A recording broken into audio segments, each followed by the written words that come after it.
주님의 평강 여러분들과 함께 하길 바랍니다. 사랑합니다. 감사합니다. 여러분, 성경책은 헬라어나 히브리어로 된 것들을 번역한 거예요. 번역한 거기 때문에 번역을 그 나라 언어로 잘 번역하지 못하는 언어들이 있어요. 한국에서는 사용하지 않는 말들을 다른 데서 사용하게 되면 번역하기 상당히 어려운 것이죠. 우리나라에 빵이라는 단어가 없어요, 원래. 빵이 우리나라 말 아닌 거 알죠? 예? 어느 나라 말입니까, 빵이? 빵은 원래, 내가 그 얘기를 나중에 할게요. 빵이라는 단어가 우리나라에는 없습니다. 외래어예요, 빵 자체가.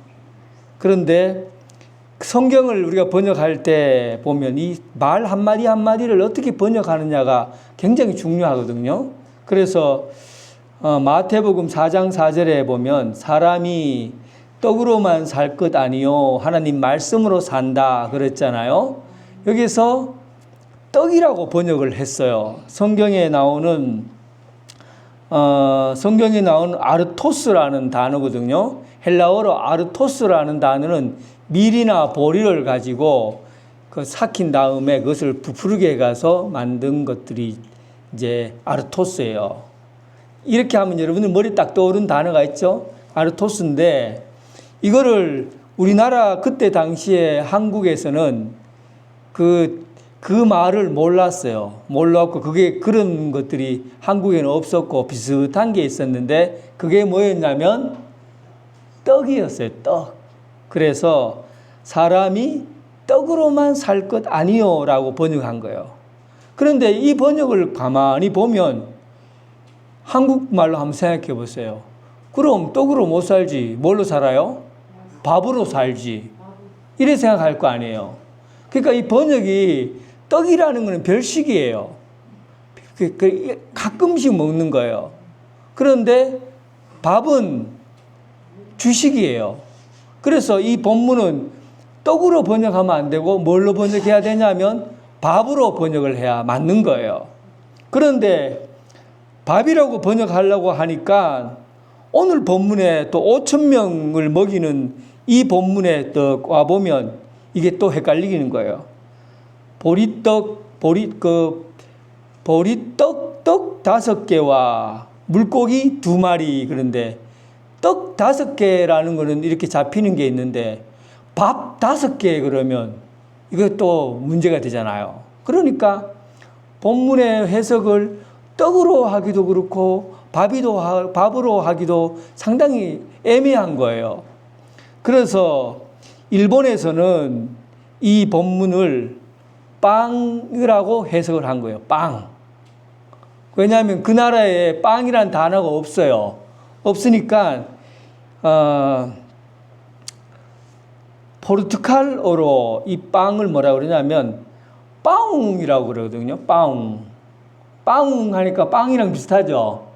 빠웅의 발음대로 1549년에 포르투갈 프란시스코 사비에르 신부가 천주교를 가지고 가면서 일본에 들어가면서 빵하고 같이 들어간 거예요. 그래서 천주교 신부가 이것을 빵이라고 한다고 하니까 일본말로 빵이라고 해석한 거예요. 빵. 그래서 일본에는 빵이란 말이 있어요. 포르투갈에서 가져온 말이 빵이에요. 한국에서는 빵이란 단어가 없으니까 이 포르투갈로 빵이라고 하는 것을 일본에서는 에라 우리나라도 빵이라는 말이 없으니까 그냥 빵이라고 하자 하고는 자기들은 빵이라고 쓴 거죠. 그러면 우리나라에서 성경을 번역할 때 이 빵이라고 번역했으면은 오늘날은 쉽게 이해할 텐데 그때 빵이라고 하지 못하고 가장 비슷하게 생긴 떡이라고 번역한 거예요. 근데 이 떡이라고 번역한 게 사실은 좀 심각한 문제를 낳습니다. 어떤 문제를 낳냐 하면 사람이 떡으로만 살 것 아니요 할 때 이 떡은 별식이지 주식이 아니에요. 근데 성경 본문에는 사람이 떡으로만 하는 것은 사람이 주식으로 밥으로만 살 것 아니오라는 뜻을 갖고 있다고요. 그래서 떡이라고 표시한 게 굉장히 애매한 게 된 거죠. 그리고 오병이어의 이 떡이라는 것은 이 성찬식에 굉장히 그 위험 요소가 있어요. 성찬식에 이 떡을 먹으면 이 예수님의 살을 먹는 것이다 나오잖아요. 떡을. 그런데 우리나라 사람들은 이 떡을 가지고 떡을 이게 먹으면 예수님의 살하고 이 비교하는 게 상당히 어려워요. 이 빵을 떼어서 먹는다라고 하면은 예수님의 살과 밀접한 관계를 느끼는 거죠. 이 물고기도 번역을 조금 잘해야 되는데 마태, 마가, 누가복음에는 익투스라는 단어를 썼어요. 익투스라는 말은 물고기라는 뜻이에요. 큰 물고기를 익투스라 그러고, 그런데 요한복음에는 보리빵이라고 쓰고 또 고기도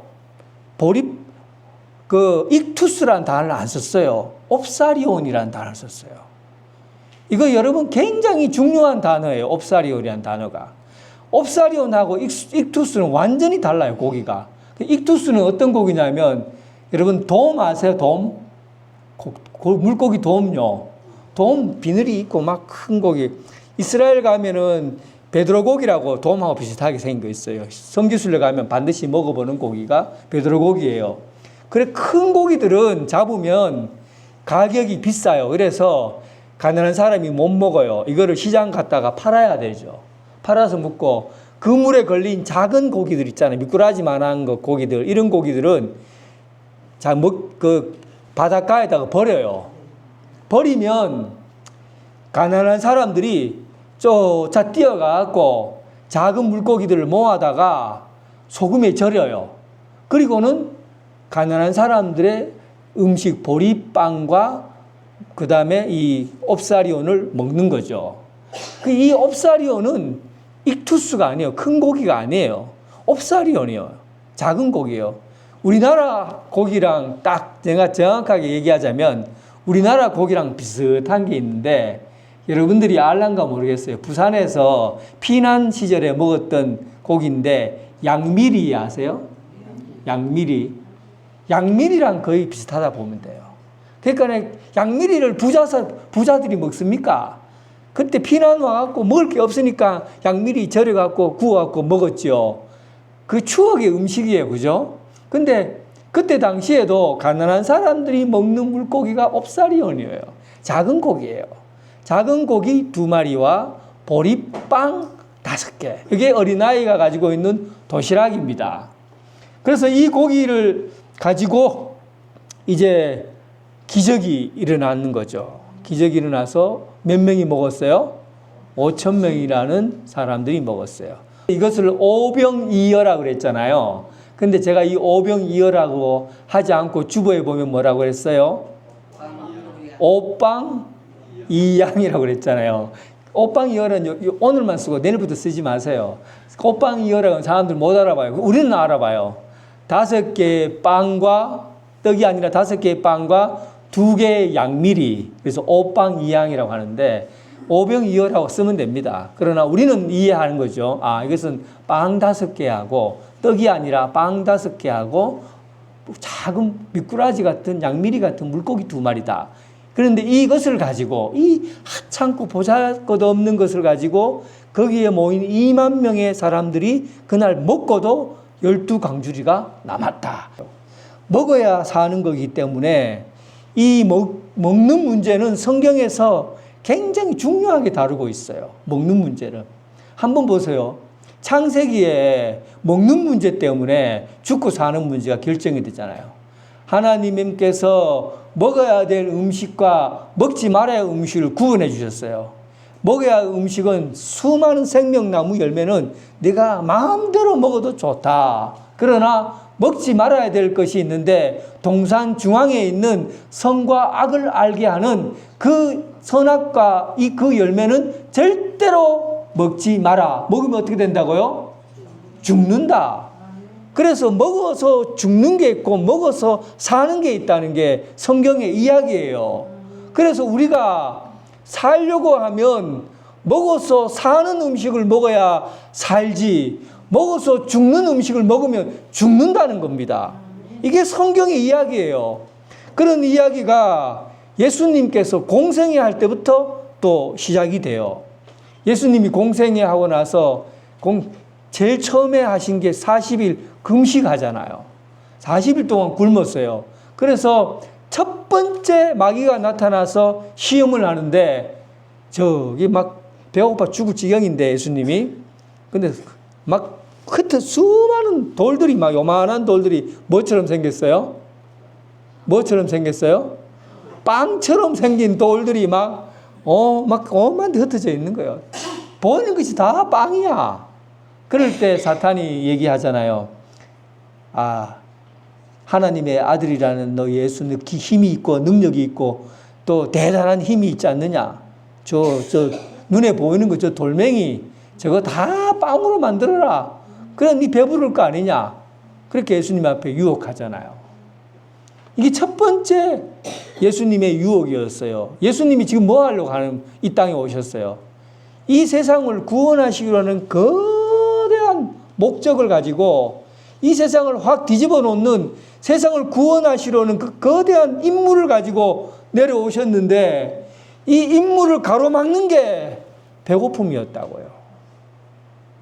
이것을 해결할 수 있는 게 먹는 문제였다고요. 예수님을 걸어 넘길 수 있는 최초의 시도가 사탄의 시도가 먹는 문제를 가지고 예수님을 걸어 넘기려고 했던 거예요. 이처럼 먹는 것이 굉장히 중요합니다. 예수님께서 그 사탄에게 즉시 얘기하잖아요. 사람이 빵으로만 살 것이 아니다 할 때 빵은 하찮은 것이다. 준 필요 없는 것이다. 먹을 필요 아예 쓸데없는 것이다 얘기하는 게 아닙니다. 빵으로만이라는 것은 빵이 중요하다. 빵도 소중하다. 빵은 없어서는 안 된다. 그러나 빵보다 더 소중한 게 있다. 이걸 얘기하는 거예요. 그러니까 우리는 믿는 사람들은 이걸 보는 거죠. 세상 사람들은 빵만 보는 거예요. 주님을 알지 못하는 사람들은 빵만 보는 거예요.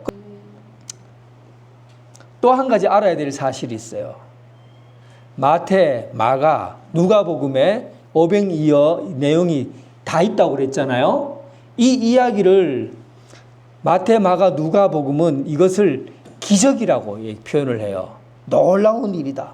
대단한 일이다. 그래서 헬라어로 이것을 두나미스라고 합니다. 두나미스, 놀랍다, 대단한 기적이라는 말을 두나미스라고 해요. 놀랍다, 대단하다, 뭐 이렇게 사용하고 있어요. 그런데요, 요한복음은 오병이어의 이 사건을 세미이온이라는 말을 써요. 이 세미이온이라는 말은 표적이라는 말이에요. 기적이라는 말과 표적의 차이가 뭐냐 하면 기적은 놀랍다는 뜻이고 표적은 놀라운데 이것이 과연 무슨 의미가 있는가, 이것이 어떤 뜻이 담겨져 있는가를 말하려고 하는 게 표적이에요. 그러니까 그냥 놀랍다고만 거기 멈춰 있는 것을 기적 두나미스라고 그러고 놀라운 일이 과연 무엇을 얘기하려고 하는가, 어떤 의미가 있는가를 말하는 게 표적이라고요. 그래서 이 본문을 표적으로 봐야지 기적으로 보면 안 된다는 뜻입니다.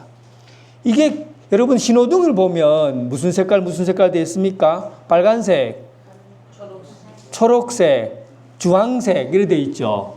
그러면 기적은 뭐냐 하면 색깔만 가지고 좋아하는 거예요.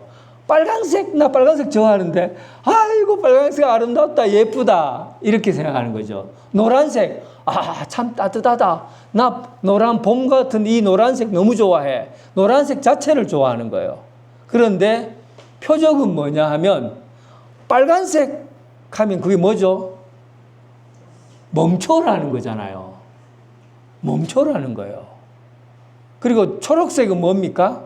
가라는 거죠. 이거는 이 신호등을 이해하는 것을 표적이라고 그래요. 그러니까 막 빨간색이 있어요. 와, 좋다. 막 빨리 달리라는 것 같다. 너무 좋다 하고 막 그냥 빨간색인데 표적을 이해하지 못하고 그냥 놀랍다 하고 그냥 쌩 하고 지나가면 어떻게 됩니까? 죽어, 교통사고 나요. 그런데 기적으로 보지 않고 표적으로 보는 거죠. 아, 빨간색 멈추란 경고구나. 초록색 가라는 거구나. 이 어떻게 해석하느냐가 대단히 중요해요. 요한복음 6장 15절. 요한복음 6장 15절. 한번 찾아보면 얼마나 기적을 잘못 해석했을 때 이런 일이 일어날 수 있는가 하는 걸 알 수가 있을 거예요. 자, 6장 15절 같이 한번 읽어볼까요? 시작. 그러므로 예수께서 그들이 와서 자기를 억지로 붙들어 임금으로 삼으신 줄 아시고 혼자 산으로 가시니라. 오병이어 사건이 일어나니까 여러분, 옛날에 가난은 나라님도 해결 못한다라는 말 아시죠? 가난은 이 세상의 임금도 가난의 문제를 해결하지 못한다고 그랬어요. 그런데 예수님이 한 행동을 보세요. 아니, 그냥 어린 나이 작은 도시락 가지고 축도하니까 2만 명이 먹었어요. 그러니까 이 일을 가지고 사람들이 뭐라고 생각했어요? 이제 우리는 가난에서부터 끝났다. 이제 우리는 배고프지 않을 거다. 이제는 모든 사람들이 등 따시고 배부른 세상이 오게 될 것이다. 예수님이 말 한마디면 저기 있는 돌들도 다 빵이 되게 할 텐데 먹고 사는 문제가 어디 있겠냐는 거예요. 예수님이 기도 한마디만 하면 이 세상 사람들이 다 먹고 살 텐데 저도 예수님을 무엇으로 삼자고 합니까?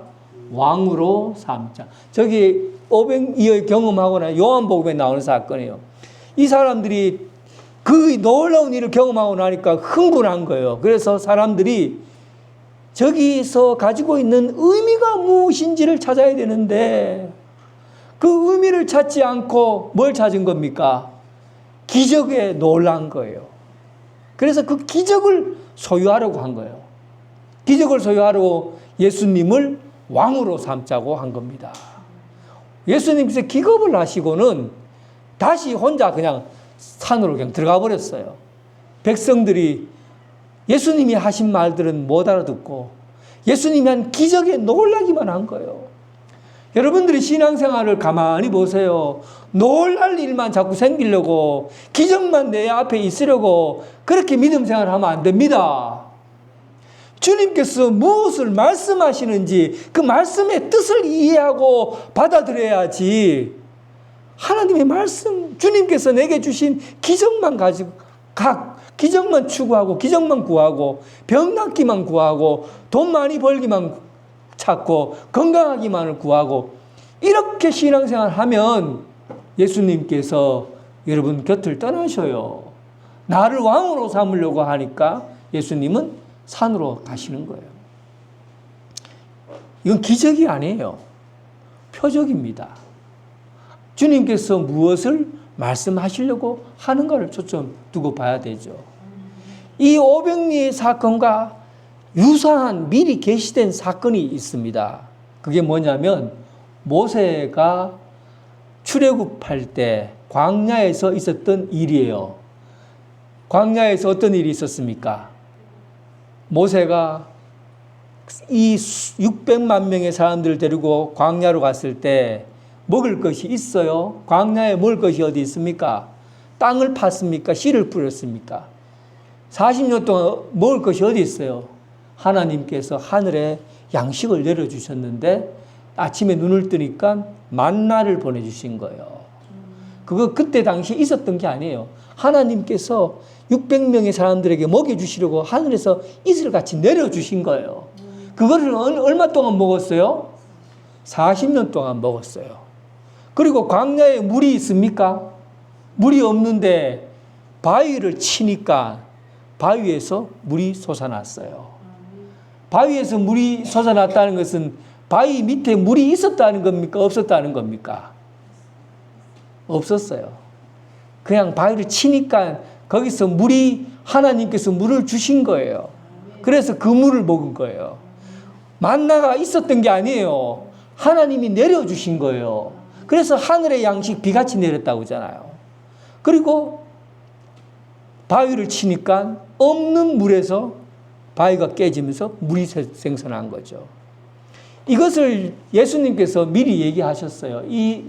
그때 당시에 모세가 하늘에서 양식 만나를 내린 것처럼 바위를 쳐서 물이 솟은 것처럼 이 땅에서 없는 것들을 하나님께서 여기에서 먹였다는 겁니다. 그래서 한번 보세요. 하나님이 주신 양식이 있다는 것을 보여준 겁니다. 우리가 먹는 양식 외에도 하나님이 우리에게 주시는 양식이 있다는 것을 모세를 통해서 알게 해준 거예요. 역사적으로. 그런데 예수님이 오시면서 이 양식의 비밀을 보여준 거예요. 비밀을 알게 해준 거예요. 그때 당시에 광야에서 보여주신 이 양식이 이 세상에 없던 음식을 하나님께서 하늘의 이슬처럼 내려서 만나로 먹여주시고 그리고 바위를 쳐서 물을 먹여주셨는데 그때 사람들은 광야에 있었던 사람들은 그것을 먹고 영원히 살았습니까? 죽었습니까? 영원히 살았어요? 죽었죠. 그리고 그때 있는 물을 먹고 영원히 목마르지 않았습니까? 목말랐습니까? 목말랐어요. 그런데 그 광야에서 보여준 것은 뭘 알려주려고 하냐면 이 땅에 살면서 우리가 먹는 물, 우리가 먹는 음식과 다른 하늘의 양식이 분명히 있다는 걸 모세를 통해 보여준 겁니다. 그런데 오늘날 예수님께서 오셔서 지금 먹고 있는 이 빵은 일시적이지만 이 내가 주는 빵을 먹으면 영원히 배고프지 않는 빵이 있다는 것을 보여준 겁니다. 지금까지 먹었던 물은 일시적이고 잠깐 먹다가 끝나는 물이지만 내가 주는 물은 영원히 목마르지 않고 영원한 목마르지 않는 물이 있다는 걸 보여준 거예요. 그런데 중요한 것이 있어요. 어떻게 해석하느냐의 문제라고 그랬잖아요. 2절 어떻게 바라보느냐의 문제잖아요. 광야에서는 예수님을 예시해 준 겁니다. 예수님을 미리 보여준 거예요. 오늘날 예수님께서 오셔서 예수님께서 빵을 떼어주면서 수많은 사람들이 먹었어요. 그리고 예수님께서 뭐라고 말씀하시냐 하면 예수님께서 직접 말씀하셔요. 나는 생명의 빵이다. 나는 생명의 빵이다. 나를 먹으면 영원히 배고프지 않고 나를 먹으면 영원토록 목마르지 않을 것이다. 예수님이 아예 다 해석을 해버렸어요. 그 전까지는 광야에서 있었던 일, 오병이어 이 사건들이 그냥 기적으로만 보여줬는데 이 사건의 가장 핵심적인 이야기를 주님께서 말씀하신 거예요. 이것은 이 빵은 생명의 빵은 이것은 바로 내다. 예수님께서 생명의 빵이다. 예수님께서 영원한 생명의 물이다. 생수다. 이렇게 말씀하신 거예요. 여러분, 그래서 우리는 이 세상에서 먹어야 될 먹는 물을 찾기 위해서 사는 사람이 아닙니다. 우리는 이 세상에서 먹는 빵을 위해서 사는 사람이 아니라고요. 세상 사람들은 이 주일이 되면 세상에서 주는 즐거움을 찾기 위해서 막 먹으면 늘 배부를 것 같은 주일을 팽개치고 밭에 가서 일하고 돈 벌러 가기도 하고 또 즐거운 것들을 추구하며 살아요. 그런데 세상에서 주는 것을 아무리 먹어도 잠시는 배부른데 얼마 지나지 않으면 배가 쑥 들어가 버리고 배를 골게 된다는 겁니다. 세상에서 주는 물을 먹으면 항상 기쁠 것 같고 목이 안 마를 것 같아서 세상의 것을 먹고 즐기려고 세상을 찾아가지만 아무리 먹어도 곧 목마르게 되고 아무리 많이 비싼 걸 많이 먹는다 해도 목말라서 목이 타게 되는 인생인 것을 보게 돼요. 그때 예수님께서 오병이어의 이 사건을 베풀면서 너희들이 먹을 수 없는 이 작은 도시락 하나를 가지고 수많은 사람들이 먹고도 12광주리가 남았듯이 내가 주는 빵은 영원토록 먹고도 남음이 있는 넉넉하고 풍성한 음식으로 너희에게 주어질 것이다. 그 생명의 빵이 누구라고요? 예수 그리스도. 여러분, 예수 그리스도를 믿으시기 바랍니다. 예수님을 믿는다는 것은 예수님의 빵을 먹는 거예요. 예수님을 믿고 예수님을 따라 사는 삶, 예수님을 따라 사는 삶은 날마다 예수님을 빵으로 먹는 겁니다. 예수님을 믿고 날마다 예수님을 말씀을 따라 살아가는 생명의 양식, 생명수를 먹고 언제나 풍성한 삶을 살아가는 여러분 되시길 주님의 이름으로 축원합니다.